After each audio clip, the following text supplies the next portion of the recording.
freaking first cut. Golly.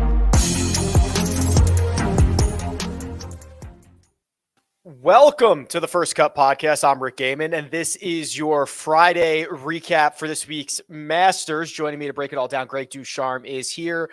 Hello, Greg. We have a lot to talk about. Yeah, we have a lot to talk about. Now, Friday for a major championship, Rick, there's typically a lot of storylines, but this one's a little unique for a variety of reasons. So I'm looking forward to diving in.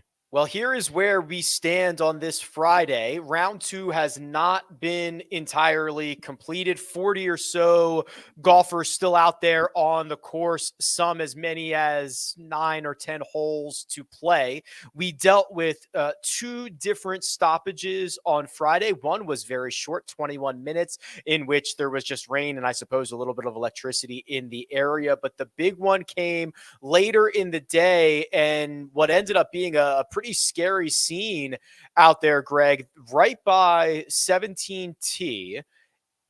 3 trees came down. These are these massive, I think they're pines, right? These are just massive trees that fell right by 16 green, 17T.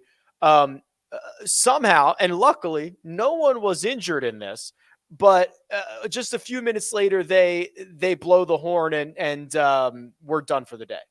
Yeah, that was an incredibly surprising scene. I can't remember ever seeing anything like that. Perhaps limbs or something have fallen, but to see an entire pine tree fall like that, into the field of play with that many patrons around, it's a miracle that nobody got hurt.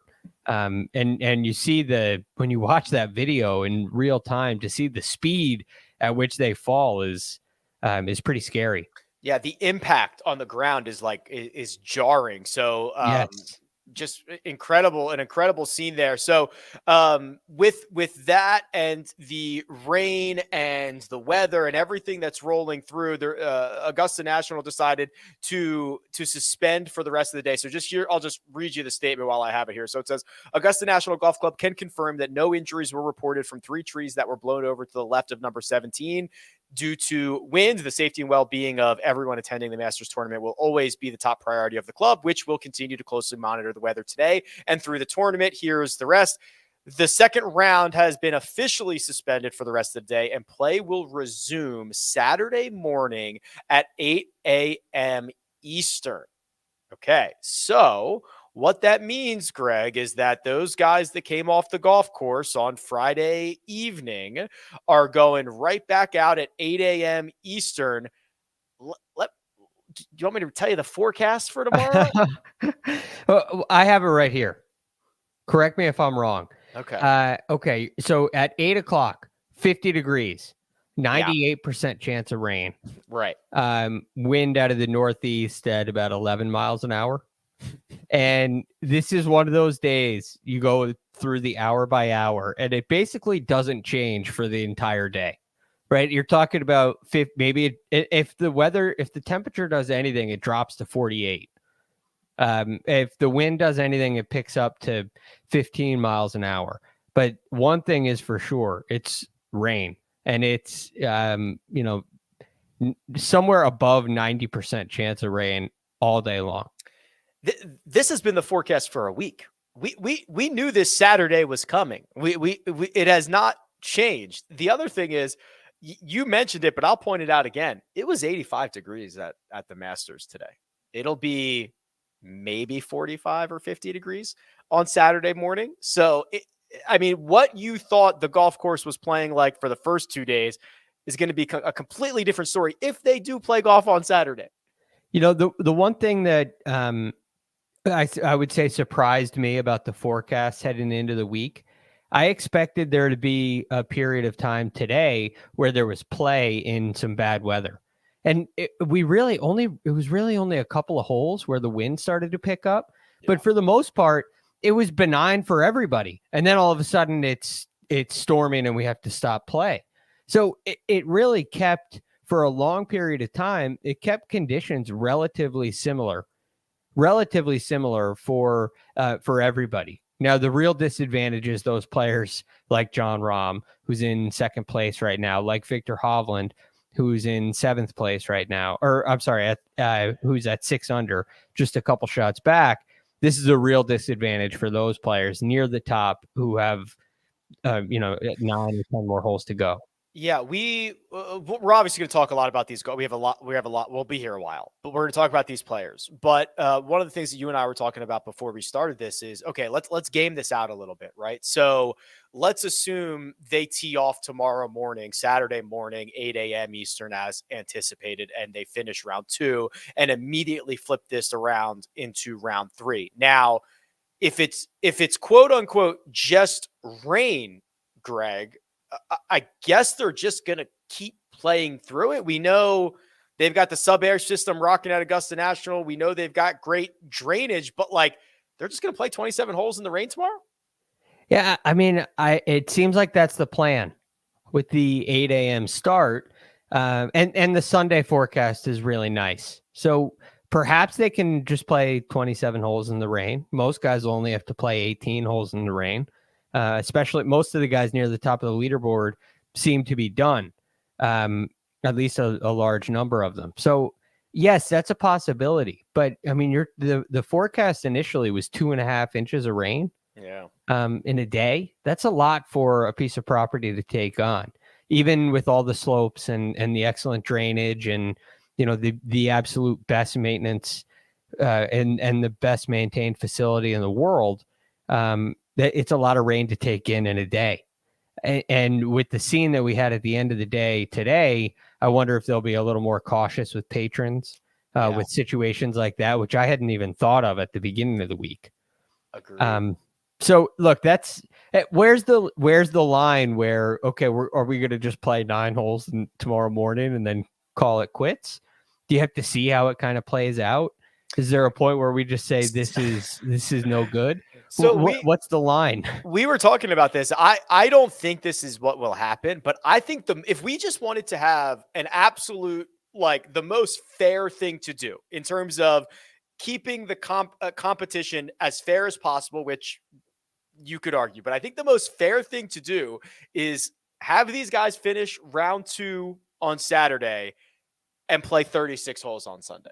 The weather forecast seems like it would permit much that. Better. Right. Sunday is basically 65 and sunny. Right. And again, by the time you get to that second 18 holes on Sunday, you get a golf course that's drying out a little bit. I mean, that could be some real fun. I don't know if that's how it's going to work. I am almost certain that is not how it's going to work. Yeah, I do think they're going to play as much as they can tomorrow. Me too. And the only way that it stops down, in my opinion, electricity obviously would be one. That's not in the forecast. But the only way it stops down is if you start getting puddling on the greens, if it's just too much rain, which I suppose could happen later in the day. So perhaps, I mean, there's a possibility of that happening. And the thing with this is it only takes puddling on one green, right? Right. Once you get puddling on one green, you got to stop playing. And it doesn't even matter where the hole location is. Correct. So they typically will. Augusta National does a great job of this when they're expecting rain, when the greens are extra receptive, they put hole locations in really high areas. And that's a way to help preserve the green. Those areas dry out the quickest and they remain the firmest so that you get less damage around the hole from players walking, things like that. But if you get a puddle in a low area on a green, and somebody has to putt through it, for instance, it becomes unfair. So that's when you'd have to stop down. Now, is that a stop down for the rest of the day? Is that a quick squeegee and we're off and running? That's kind of difficult to predict. very difficult to predict. We were entering a little bit of uncharted territories. Okay, let's talk about the action up to this point. And there is a guy at the top of the leaderboard who is laughing and laughing and laughing. He's back at his house somewhere in Augusta, Georgia, saying, wow, I went 65, 67, and you guys are playing in this muck and the mess and everything else that comes with it. And of course, I'm talking about Brooks Koepka, who followed up his Thursday 65 with Greg, an absolutely clinical bogey-free 67 where Brooks looked like Brooks. Yes. Now, couple things here. One, my favorite aspect of the Masters is having the ability to go back and watch the tapes. Oh my God. Right? I encourage go back and watch every shot that Brooks Koepka has hit in the last 2 days. It's the blueprint of how to play this golf course. Yes. So the reason I say that, I watched his tape from Thursday, every single shot that he hit, and he only hit one chip shot the whole day on number 5, and it was a little too hard, but it hit the hole, so he ended up making par there. But heading into today's round, I was worried if we were going to get a little wind, maybe towards the tail end of his round, if he lost it with the golf swing for a moment or for a stretch during this round, would his short game shine through?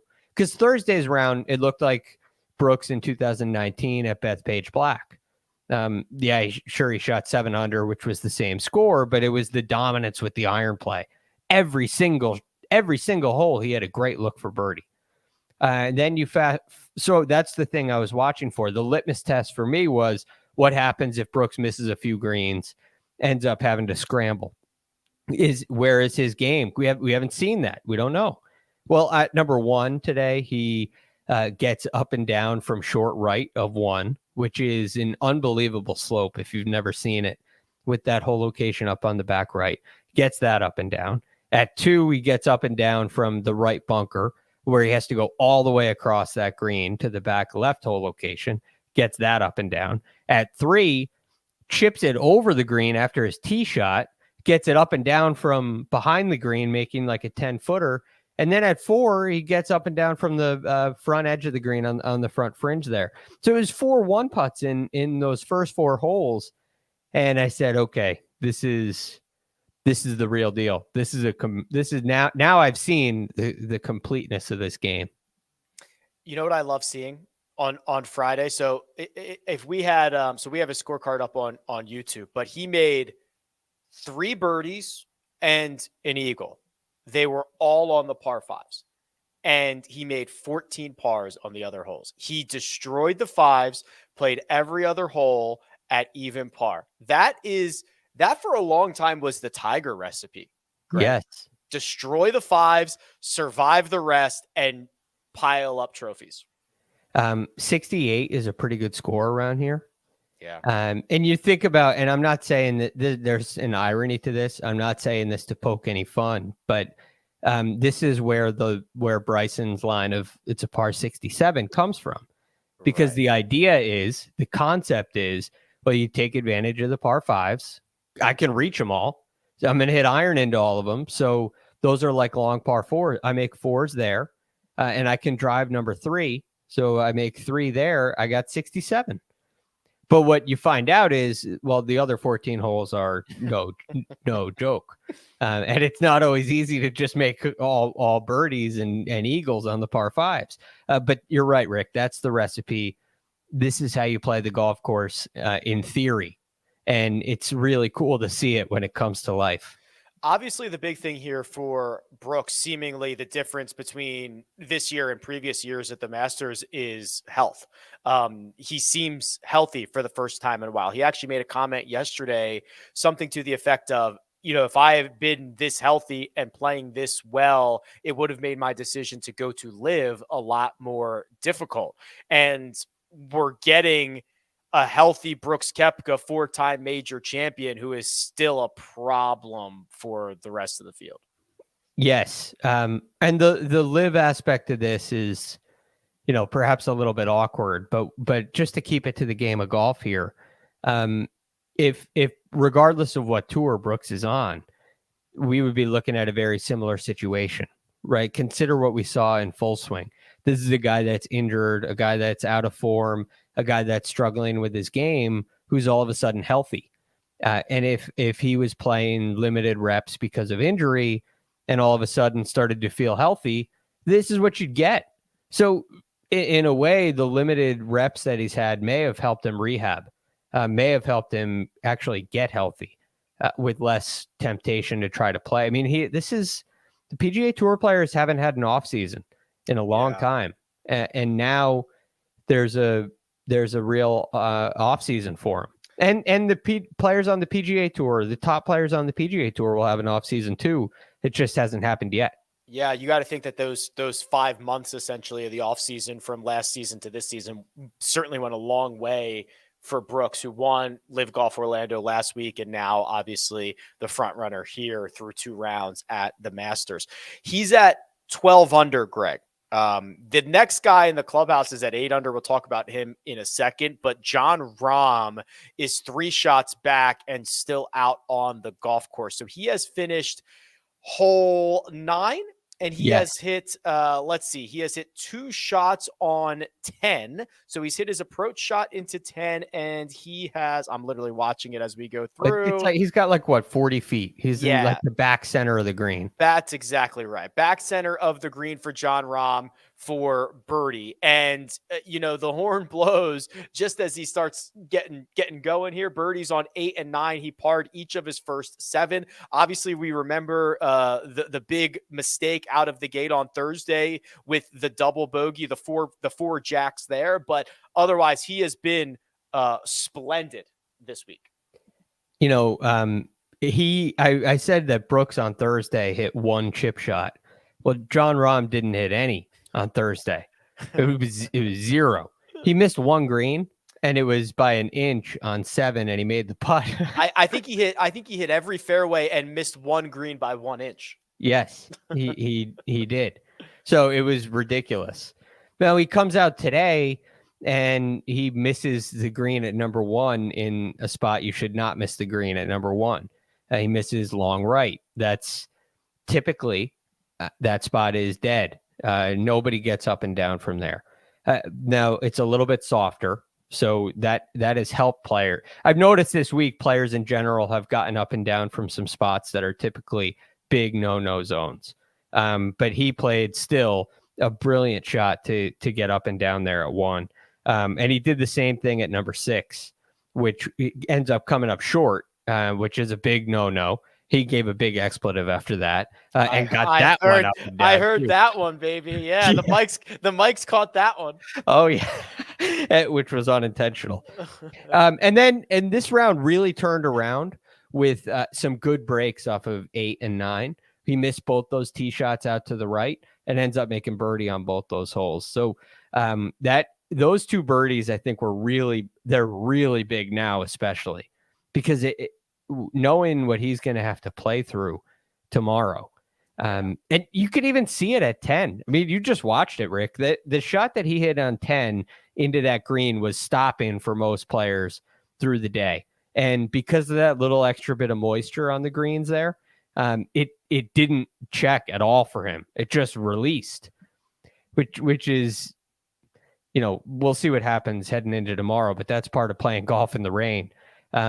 So he'll have basically 2 putts, hopefully, and 8 holes. And if he can play those in even par, I think he's within reach of Jon Rahm being 3 back. Yeah, I mean, listen, of Koepka. Sorry, if Koepka just shoots another 65 and 67, he's going to run away with this. I have a feeling this will tighten at some point. Like if Brooks Koepka makes no mistakes, he deserves to win and nobody's going to catch him. But I do imagine that at some point this thing will get a little bit closer, and Rahm is there to be the biggest beneficiary. A guy who will not receive a check this week, no matter how he finishes, Greg, is putting on a show. Sam Bennett, the amateur, who is our reigning U.S. amateur champion, and this is not a typo.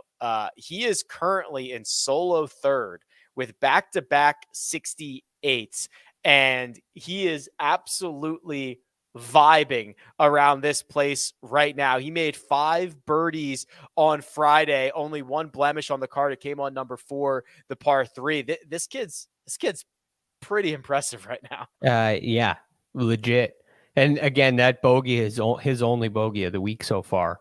And many a legend has walked through number 4 with a 4 on the card. It's really not a bad score on that hole. So Sam Bennett, I think, has played the way that he has played is typically not what you see out of rookies, Masters rookies, or debutantes, if you will. He has kept the ball under the hole. He said that in a number of press conferences. And when you go back and watch the tapes, this has been stress-free golf. It's not like Koepka where it seems like every shot's coming down right on the flag, but every shot's coming down in the proper place. He's made it look really easy in a way. The other thing that has really stood out to me is his pace on the greens. He's had a couple of longer putts that he's left short. And when I say short, I mean inches short. But for the most part, every putt he's hit has had a real chance. It's had a nice, aggressive holing speed without being reckless. So, yeah, pretty sweet watching him play this place. Yeah, he talked a lot about keeping the ball below the hole. He also talked about just like not making bogeys. He's like, my main objective every time I tee it up, I don't care where it is to not make any bogeys. And he's done a pretty good job of that thus far. He made 1 on Friday and 0 on Thursday. So Sam Bennett has got himself in a great position to be in Butler Cabin. Maybe he'll be the only guy in Butler Cabin on Sunday night. Oh, it's hard to imagine that with all these other big guns around. But look, he's 4 off the lead. Would he's that played be as well as anybody? Okay, let's play this game. Sam Bennett wins the Masters. Where would that rank in terms of like all-time great sporting moments? Oh man. I mean, better or worse than Miracle on Ice? Ooh. Well, that one is really hits home for me because it's probably my favorite sporting moment of all time. You had a political element in that as well.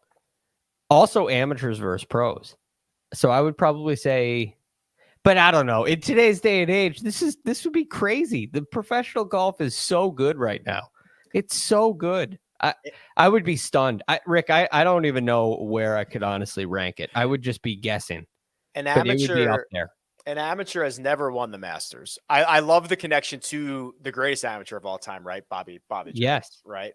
And if he were to, I mean, I know there's not many soft leaderboards you get at major championships, but this is like as deep as it gets when it's Koepka, Rahm, Morikawa, Hovland, Day, Burns, Spieth, Young, Woodland, Mickelson, like rattle them off, baby. He beat all those guys. It would be, I don't know where it would rank either. I'd have to see like a list of like the great, but it would better than we met at the country club. I don't know. I mean, I guess probably because I think so. Because he was a young athletic kid. I mean, like, listen, that era, obviously there were great golfers in that era, but it was not nearly the depth that there is right now. No. And as much as I bought into all the Francis Ouimet stuff when we were at the country. Like I was all in on that, but like this would be better. it would be just because of the time period. Yeah. And it's also the Masters. It's also the Masters. That's right. Right. All right. We're going to continue this conversation. We got a lot more to chat about, but first we're going to take a quick break and hear a word from our partners. And we're back. Okay. Let's go down and talk about, I don't want to say, okay, I'll say disappointments. We'll start with Rory McIlroy. Rory will not be around for the weekend. Doesn't matter what happens. I mean, I guess I don't know. I don't even know if there's a mathematical possibility. He would need a miracle and then another miracle to get his five overs in. It's not going to happen. It was a 77 on Friday. I was going through the shots, Greg.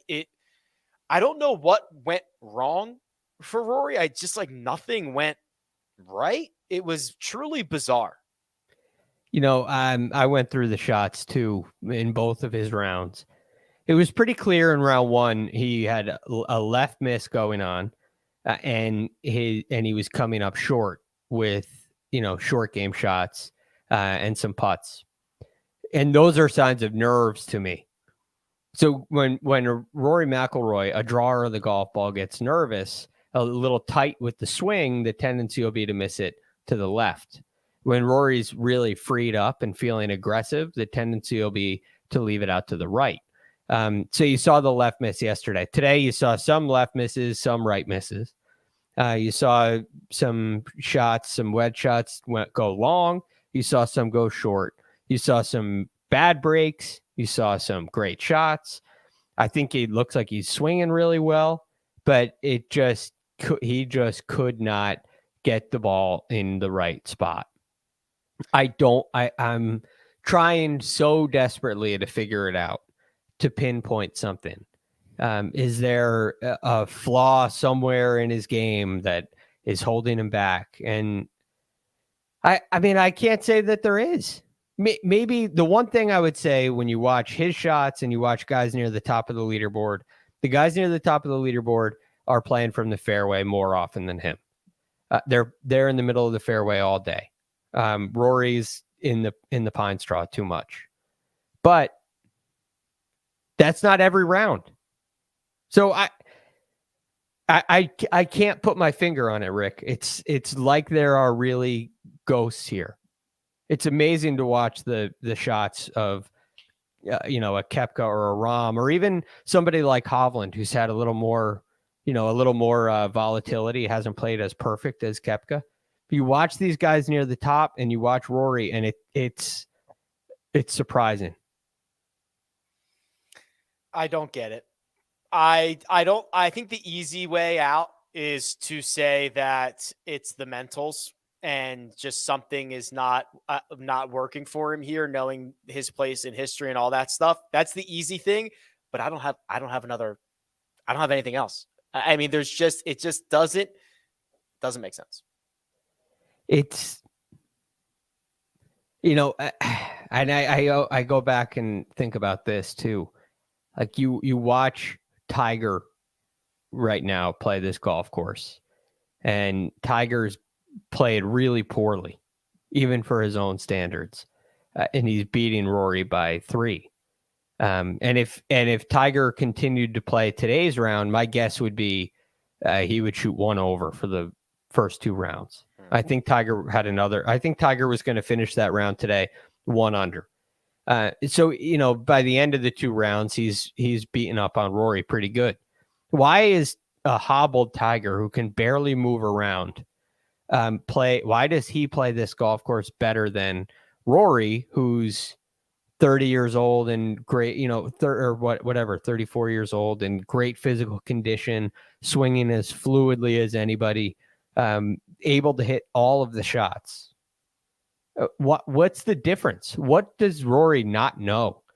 I can't figure it out. I feel for Rory. I know this is probably eating him up. I imagine he's going to lose some sleep for the next couple of nights, man. He's just such a good golf historian and gets his spot in the game. And this is just, to not even be around for the weekend is tough. Yeah. Oh boy. Scottie Scheffler shot his worst round ever at the Masters. Now, in his defense, this was only his 14th round, so it's not like his 100th round, but it was statistically his worst. It was a 75. Started with a bogey on 1. He got it back at 8. He made a double on 9 thanks to 4 putts from 27 feet, and then he bogeyed 18 to low light the card to 75. I've got a lot of thoughts about this Scheffler stuff. So he's 1 under par. He's, believe it or not, Scottie Scheffler has played horrible golf for 2 rounds and he's 1 under and he's 11 shots off the lead.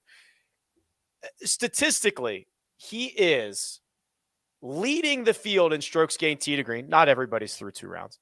And he is dead last, not even close with the putter. And It was not just the 4 jacks on whatever that was. 9. 9. Oh, yeah, 9. Was it 9? I mean, he did not sniff making a putt through the first 2 rounds? No, nothing. I mean, nothing. We're not even like literally nothing. I'm not even exaggerating. Literally nothing. No, I mean, eight was a tap in, right? His second shot comes up short of the green. He pitches it up there he almost chipped it in. I feel better about him hitting a pitch shot than I do hitting a putt. Only problem is he doesn't miss any greens. Start missing some greens, Scottie. He's going to miss some greens if he wants to make birdies. It's insane. He gave himself a lot of opportunities, more so yesterday than today. But you could yesterday was an amazing round, and he only shot for it. Yeah, it was very comparable to Koepka's round, very comparable to Rahm's round.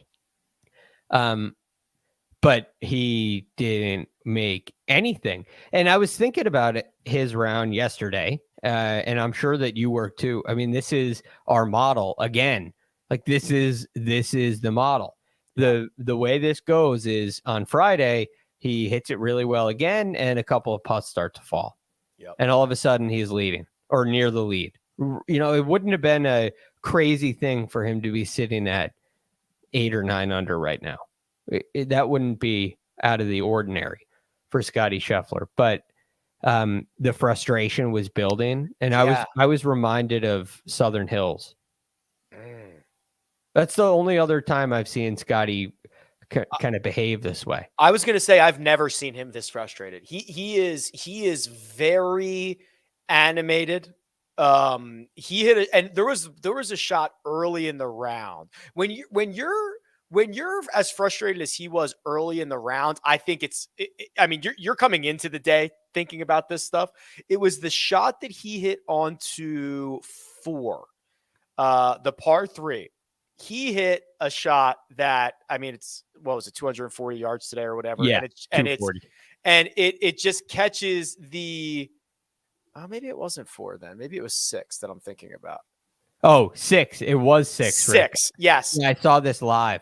Yes, it was 6. I can't hit a better shot than that. I can't hit a better shot than that. Right. He's staring it down. He hits it. I mean, it's they've got the whole location kind of on that little hill there, that little crest. And it is, 6 inches from being perfect. It hits the left side of that and rolls, 40 feet away. And you're just I've never heard Scottie say that. Right. It was it's in the air. And when it gets to its peak, he's watching it and he's expecting it to fall to the right. And then it doesn't, and he says, "It's out of the right." Yes, like yes, he is. Yes, he's complaining about the wind while it's at its apex. Yes. That was, I would say he was quite frustrated at Southern Hills, and again, these are the 2 tournaments that stick out because Southern Hills is his favorite golf course. He had just won the Masters. I know he's going into that with really high expectations. And he comes back to the Masters with an opportunity now playing even better than last year. And I'm wondering if he's just put too much into these 2 events. And that's why you're seeing the frustration when it's not going his way. Well, it is interesting because he generally flies completely under the radar compared to previous number one players in the world, compared to other betting favorites, compared to whatever. But you're right. There was a lot of expectation at Southern Hills, and obviously being the defending champion, having the champions dinner, he obviously feels like there is more weight on his shoulders in these weeks than other weeks. And you very clearly see it. I mean, it was interesting to see. I don't remember as much from Southern Hills about the frustration, but I was watching him all day long today going, oh my gosh, Scottie, I kind of like it, but that's a different story. Well, you know why I was watching him so closely? These 2 events have one thing in common. I played him in one and done both times. The truth. So I remember, set and you free. Yeah, it burns me deep. Yeah, that's funny. I don't mind it. It's just kind of out of character for him, which is certainly worth noting. And I do think he'll recover, because he did last year. Yeah. All right, let's zoom out a little bit. Hit a couple of notables, hit a couple storylines, and we'll figure out if we have an odds board. Josh, let me know in the chat if we have an odds board. The Big Cat, we've kind of been referencing him a little bit here, Greg, and he is currently through 11 holes. He'll tee it up on number 12. That's a heck of a shot early in the morning in the rain, just to go straight to 12 and hit that shot. Oh yeah. Oh my God. Nice. I wonder if it'll be. I mean, there's no advantage. There's no advantage to that. This is a tough situation for Tiger. The difficulty is beyond the shot at 12, beyond the fact that he's on the cut. Is he on the cut line? He is technically, yeah. So he's 2 over par for the event. He is T50 right now. The likely cut is +2. So he's on it right now and could go to 3. It'll really, the conditions will really determine the cut line tomorrow. Yeah. So, but if he makes the cut, it's a bad scenario. It's going to be 50 degrees and pouring rain. That is not good for Tiger Woods. It's not good. There's no time to play into the round. And should he make the cut, you're talking about what is he going to play 27 tomorrow or 27 Sunday? Or there's going to be in one of these next 2 days, he's got to get an extra 9 in. I think he should withdraw right now. You know, I'm typically not in that camp, but I think we've learned something about Tiger, Rick, that supports that case. Kyle's talked about how it's not a linear recovery progression. And after Genesis and hearing some of Joey LaCava's comments, the best example I can come up with for this is like marathon runners don't run marathons in the weeks leading up to their marathon, right? You prepare much less than the actual competition because the actual competition is so damaging to your body that it's not actually making you stronger. It hurts you. It takes you back a couple of steps when you're done with it. And then you got to build back up again. And that's what playing a 4-round tournament is like for Tiger. It takes him back steps significantly. And then he's got to build his way back into it. So I don't think he will withdraw. I think he'll play at least the remaining holes of round 2 tomorrow. Yeah. And then if he makes a cut, he may have a decision to make. No, I don't think he will withdraw either. But like, does Tiger care about finishing T42 at the Masters? Like, I generally think not. Right? No, but I do think making the cut and preserving the streak is very cool and valuable. And it would be amazing. By the way, I agree. I just worry about playing 27 holes in the freezing rain tomorrow. Yeah. But maybe he only plays 8 holes or whatever, 12 so 7 holes. Play 7, make the cut, keep your streak alive, and then go home. Yeah. All right, that's fair. Listen, I don't think it's the worst idea. Like long term, let's think long term here. I don't think it's the worst idea. No, it's gonna. He's done a lot of damage already, right? And if 83 is the real objective, and I don't know that it is. I know it's nice to say that, but is Tiger really thinking that's a possibility? Is he really working towards that? If he is playing in that stuff tomorrow, that for 27 holes essentially is not the best idea, in my opinion. All right, let me open up this conversation. I mean, it's an absolutely stacked leaderboard. It's phenomenal stuff. Colin Morikawa is 6 shots off the lead. He's at 6 under. He's only 3 shots out of second place right now. Jason Day made a mess coming in, but he's 5 under with Sam Burns and Jordan Spieth and Cam Young. I mean, it's absolutely stacked. Couple of notables here. Couple of T10. I see Joaquin Niemann lurking. He's been pretty reliant on the putter. I see Phil Mickelson carding 2 under par rounds, 71-69. He made a double on 6, but offset that with 5 birdies on Friday. This is by far the best golf Phil Mickelson has played anywhere in the world in at least a year. This is what Augusta National can do, right? It brings your it brings something to light for some players. And there's so much shape to these fairways. There's so much creativity that's demanded, and it brings out the best in Phil. Now he's able to hit it out of off the fairway and recover, like we saw at number 2 yesterday. That was kind of a crazy scene. So look, Phil's the kind of player that I wouldn't be surprised if he did things like Fred Couples was doing, right? Really late into his career, showing up on leaderboards here. It's no surprise. It's a golf course that brings out the best in Phil. It's like he was made for it.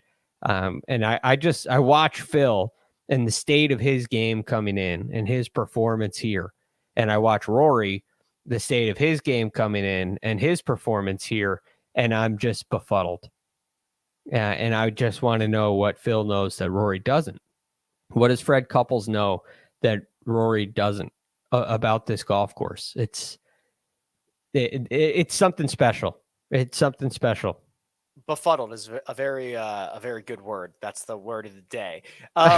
What is the best shot that you have seen so far this week? I will nominate Cam Smith out of the fairway bunker at 8. From 264 yards to 8 feet, and then he rolls it in for eagle to get back to even par for the championship. That's it. Also was just like it just happened before the break, so I remember it. But that's got to be near the top of the list. It is. And I thought about that when I saw the shot too. Is that the shot of the week so far? Definitely one of them. I would say Victor Hovland shot at 10 yesterday. Oh, from green side? Yeah. Yeah, that had to be one. That was good. Actually, and then I think it was the group right after that, JT was in that bunker. And somehow, like, he couldn't, if he was a millimeter short of where he landed that shot out of the bunker, it would have been disaster. I mean, I can't believe the risk that he took on and pulled it off. It's amazing. But again, I go back to I think right now the conditions are they've been just soft enough to where you can get in some of those spots and kind of get away with it. Where when it's firm and fast, you can land it in the same spot, but it's gone. So anyway, I would put Victor's shot in there too. I'm sure there are some other ones. I've watched so many shots this week. I've seen so many sweet shots. Yeah. But those are the two that stand out as being really special. So, I mean, just bigger picture here. I think we're going to get, I think Saturday is going to be pretty chaotic, Greg, with so many holes and potentially really difficult conditions. And if Brooks Koepka wants to come back to the field at all, or maybe he'll just run away with it. I don't know. But I think there's still a lot of guys in it. We didn't even talk about Patrick Reed, who's in the midst of a good round. We haven't talked about Hideki Matsuyama, who's 2 under through 3 and kind of lurking a little bit. I mean, is there anybody else that you think is worth kind of mentioning here before we look at the odds board? Well, I mean, Jordan stands out like a sore thumb, right? Yeah. Sitting at 5 under par. And he's done. So he's a really interesting case. And again, I don't, let's just look at the second place score. I'm not going to call it the real lead because Koepka is very 4 major championships. I don't think you're allowed to do that. No, he's very worthy of that conversation, but we know how professional golf goes. And so if Koepka does decide to come back to the field, the guys at 5 under are 3 back of an amateur. And Jon Rahm is at 9, I know, but it still has 9 holes to go in brutal conditions. Yeah. So I'm using 8 as a number. Everybody at 5 under, I mean, you're 3 back at that point, and very much in the mix because there's not that many players in front of you. You got Rahm at 9, Bennett at 8, Morikawa at 6, and Hovland at 6. So you got 5 guys in front of you. If you're if you're at 5 under. And yeah, Jordan catches my attention because he has a knack for playing really good rounds on Sunday, especially when he seems like he's out of it. And he should be at the very least, he should be 7 under in this event. He's left 3 shots out there via unlucky / like bad play, and he's left 3 out there from just like stupid decisions. Yeah. I mean, and then there's just been, I want, this is the thing. I made this in my notes. I just want to pay attention to this with Jordan. He's had this tendency of leaving putts short this week. And as I was watching his rounds the last 2 days, I noticed some better speed for the most part. I also noticed, and we talked about this when Patrick pointed out his posture and how different it looks, which it is very different. But when we were talking about that, I had noticed his forward press kind of shrink. And it looks like this week it's back. But every once in a while, he shorts that forward press. It's like he doesn't fully commit to it. It doesn't go all the way forward, and he leaves the putt short. That's when you see those timid putts. Like today at number 11 and at number 16, he hit these great iron shots in there. Yeah. And hits these timid putts. The forward press is reduced on both of those. So yeah. I'll be watching that. The putt, I just watched the putt he hit at 11, which is like a 12-footer, which is so weak. And he left it in the perfect spot. Right. You can't draw it up any better. And watch 16. It's weak. All right, I'll watch 16. I love oh my God, this is even shorter. This is like 8 feet. Yeah, he stuffed it in there. Oh my God. He was up and out of it in his backswing. Yes. But he doesn't forward press as much, and then he leaves it short, and it looks so timid, and he backs out of it. It's like there's something that gets off in the routine, and that is a sign to me that he's not fully committed. But it's also a sign that it's going to come up short, what you're about to see. So if you get that face on view, notice that forward press. When it's aggressive and it goes forward, he gets it to the hole. He hits some really good putts. There you go. Keep an eye out on that for tomorrow. Quickly, Josh, do we have the odds board?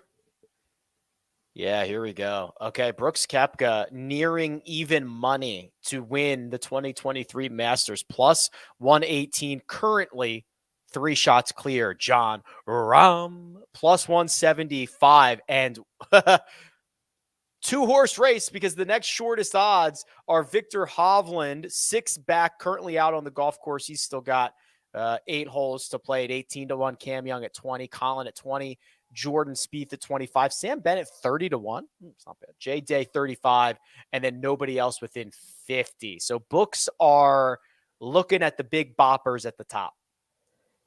This is, and I get it. This is really tough to come up with a long shot here, because you're basically, it's really thinned out in my opinion, because I can't put anything on Jon Rahm right now. No. Right? How and regardless of the number, how can you put something on Cam Young, who's got 9 holes? And I love Cam Young, but you look at what he has ahead of him tomorrow for that 9 holes. I mean, I don't see how you can take that chance. I think those guys are going to get smashed tomorrow morning.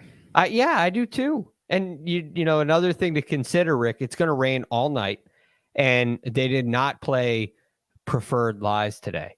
So you're talking mud balls all over the place. Mud ball. And you're talking, receptive golf courses are easier, but there's a big difference playing when it's raining and playing after it rains. This is going to be a challenge. So the only guys at that point that you can really look at would be Koepka. You're not putting anything on him at that number. Nope. Bennett. Nope. Are you going to go with an amateur right now? No. Morikawa. Nope. Day. Now you start getting to Day, Burns, and Spieth. Those guys it feels like they're a little too far back. I don't mind. I think Colin's gonna have a good week. I don't mind that. I think if you I don't want to bet any of these. I think if you had to bet one, I would bet Spieth at 25-1, because he might just snap off and get on one of those Spieth runs. I think he's left a couple of strokes out there, more than a couple of strokes out there, similar to some of the guys at the top. if any of those guys not named Jon Rahm are going to win, it's because Brooks is going to have to come back to the field. If Brooks comes back to the field, I think a lot of guys are beneficiaries, and I think that Spieth is one of them. Yeah, I'm fine with that.